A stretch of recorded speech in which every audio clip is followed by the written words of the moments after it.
Okay, I discovered that the first video cut off a little bit earlier than I thought. So I skipped a whole section when I started the second video. So I'm just going to do the bit that I missed in the videoing, and so you can see, catch up on that bit. So I suggest you watch this video second and then the other one third. So we've got our apple drawn. We've got that darker bit down the bottom, and we've got the apple. Now we need to find where the occlusion, sorry, not the occlusion, where the core shadow is. And the way to do that is you need to pick your source of light. So if we just pretend our source of light's up there, and if you draw it, it sort of helps. And if you have a ruler, that might help you as well. But I'm just going to freehand it. So if I go that side of the light source and I angle down so that it just touches the edge of that and come down, and that tells me the bottom shadow starts there. If I go this side of the light source and I come down and I want it to meet the apple here, so I need to keep going on that trajectory, down, down, down, down, down, down, and that tells me the shadow will finish here. Now, if you've got an object and you're trying to find out where the light source is coming from, you need to go the opposite direction. So if you can see the shadow,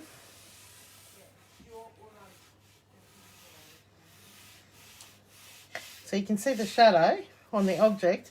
If you follow the edge of that shadow and up to the edge of your object, and then keep doing a line up, then you go this edge of the shadow, make sure it goes against the edge of that object, and a line up, and where they meet, that's where your light source is.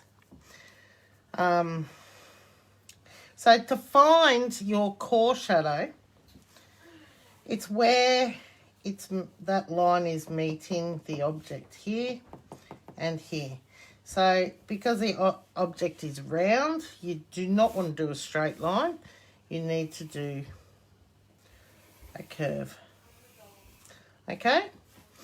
So this is the basic bit where your core shadow is. So now you colour your core shadow in, and you want it to be a bit wider on this side because that is where the shadow part is.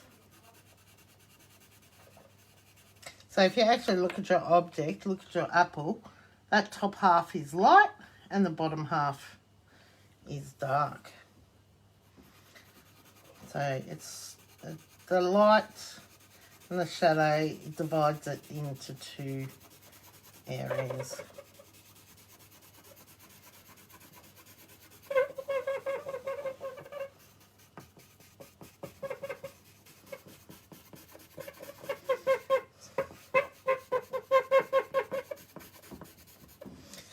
Then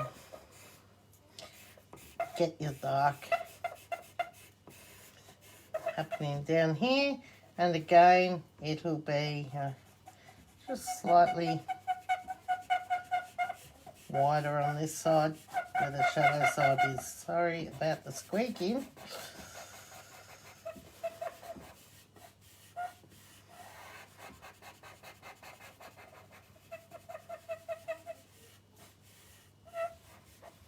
Okay, now I think this is about where the next video cuts in, so I'll finish this one here.